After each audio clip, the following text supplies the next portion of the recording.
अस्सलाम वालेकुम friends, welcome back to Top Smarties. Drama serial Tera वादा।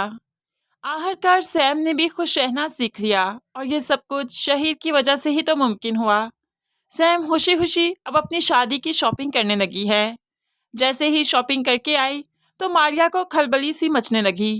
वो तो अब उठाकर उसकी शॉपिंग देखने लगी कि अचानक उसके हाथ वो बॉक्स लगता है जिसमें 2 वॉचेस थी। तो मारिया समझ गई, ओह मैं समझी, कुछ तो है। वही मैं कहूँ कि ये क्यों इतनी उड़ती फिरती है। इतने में जो सैम भी आ गई तो उसके हाथ से वो बॉक्स छीन लिया। तुम्हारी हिम्मत कैसे हुई मेरी चीज़ों को हाथ लगाने की। तो मारिया कहने लगी, ये किसकी शय पर इतना उड़ती फिरती हो, आखिर बात क्या है। तो सैम भी कहने लगी, तुम्हारे किसी भी सवाल का जवाब देने की पाबंद नहीं हूँ मैं। सिर्फ इतना जानती हूँ, बहुत जल्द तुम अपनी उम्मीदों का शौक मनाओगी, क्योंकि तुम तो चाहती थी ना हमेशा मुझे दुख दो, आंसू दो, लेकिन ऐसा मुमकिन नहीं रहा। बहुत जल्द तुम्हें एहसास हो जाएगा कि तुमने जो किया कितना गलत था। अब तो मारिया सोचों में पड़ गई कि आखिर कौन है जिसके साथ सैम इतना खुश रहना शुरू हो चुकी है। अब ये जानती ही नहीं, ये तो वही शहीर है जिससे सैम पहले ही मोहब्बत किया करती थी, और ये शहीर ही तो सारा का जेठ भी है। ये हकीकत तो बहुत बाद में जाकर मारिया पर खुलेगी। फिर उसे पता चलेगा कि सैम किस कदर अमीर हो चुकी है और अपनी माँ की तरह इसकी भी तो रालें टपकेंगी, क्योंकि औलाद तो आहर निग्गत बेगम की है। शहीर ने जो सैम से मिलने जाना है तो खुशी खुशी तैयार होने लगा। ऐसे में सूट सेलेक्ट किया, तैयार हो गया, और उसके बाद कैबिनेट खोली तो कैबिनेट में उसे कुछ डॉक्यूमेंट्स मिले। अब उन पेपर्स को खोलकर जो देखता है तो बहुत हैरान हुआ और खुश भी कि कुदरत ने उसके लिए कितना अच्छा वसीला बना दिया। नगीन कभी माँ नहीं बन सकती। ऐसे में उसके पास जवाब आ चुका है कि वह दूसरी शादी करे। अब कोई भी उससे कोई सवाल नहीं कर सकता। अब तो उसकी खुशी की इंतहा ही नहीं। ये उसे कुदरत का ही तो फैसला लगा। इसलिए खुशी खुशी जब वो सैम से मिलने चाहता है तो उसे कह ही देता है, मैंने तो कभी सोचा भी नहीं था कि हम लोग एक हो सकते हैं। देखो नसीब जिसने हमें फिर से मिला दिया।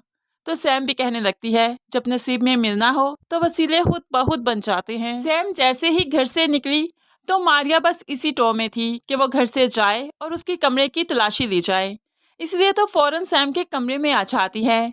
सैम के कमरे से तो उसे कुछ नहीं मिला तो ड्रेसिंग रूम का दरवाज़ा खोलने लगी। इतने में पीछे से बिलाल भी आ गया। मारिया क्या कर रही हो सैम के कमरे में। अब मारिया बुरी तरह से डर जाती है, लेकिन होप्सो यहाँ पर वो बता दे कि सैम के इरादे मुझे ठीक नहीं लग रहे। आजकल वो कुछ अजीब सा बिहेव करती है, इसलिए मैंने सोचा कि देखो तो सही आखिर वो क्या कर रही है। लेकिन यहाँ पर तो सैम को किसी की परवाह नहीं, चाहे बिलाल देखे या फिर मारिया।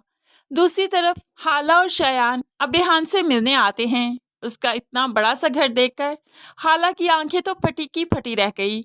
अब वो रोने लगी, टसवे बहाने लगी, मेरी बेटी अली के साथ खुश नहीं। मेरा फैसला बहुत गलत था जो तुम्हारी जिंदगी से सारा को निकाला। बेटा मुझे माफ़ कर दो, मैं तो अपनी बेटी की खुशियाँ चाहती हूँ। तो यहाँ पर रेहान कहने लगा, सिर्फ अपनी बेटी की खुशियाँ बर्बाद नहीं की आपने, मेरी खुशियों का भी खून किया है। और ऐसे में दोबारा से सारा की खुशियों से खेलने नहीं दूंगा मैं आपको। लेकिन इतना बड़ा बंगला देखने के बाद तो माँ की नीयत ही फिर गई। वो तो घर आती है और आकर सारा से बात करने लगी, रेहान बहुत अच्छा है, फिर तुम्हारी हाला का बेटा भी है। तुम ऐसा करो, जो माजी में हुआ भूल जाओ। सारा तो तड़प उठती है, क्या मतलब है आपका। पहले आपने कहा रेहान को भूल जाऊं और अब आप कह रही हैं जो माजी में हुआ वो भूल जाऊं। आप मुझे पपेट समझती हैं क्या। मैं अली के साथ बहुत खुश हूँ और आप ऐसी बात अब कभी मत सोचिएगा। लेकिन माँ ने तो ठान ली है कि वो अली को सारा के खिलाफ बदगुमान करेगी, अली से डिवोर्स देगी और फिर सारा की शादी रेहान से करवाएगी, क्योंकि यहीं से तो हमेशा के लिए पैसा आएगा। अली के पास तो अपना कुछ भी नहीं। फैमिली तो वही है जिसने अली को ऑफिस से भी निकाल दिया, घर से भी, और एटीएम्स तक ले लिए। अब माँ चाहती है कि सारा की रेहान से शादी हो जाए ताकि माँ के घर में हमेशा ही पैसा आता रहे। दूसरी तरफ सारा को रेहान पर बहुत गुस्सा है। उसे लगता है कि अम्मी से रेहान ने ही कोई बात की है, तभी तो अम्मी को इतनी शय मिली कि वो खुलकर इतनी बात कर सकती हैं, इसीलिए तो वो रेहान पर गुस्सा करती है।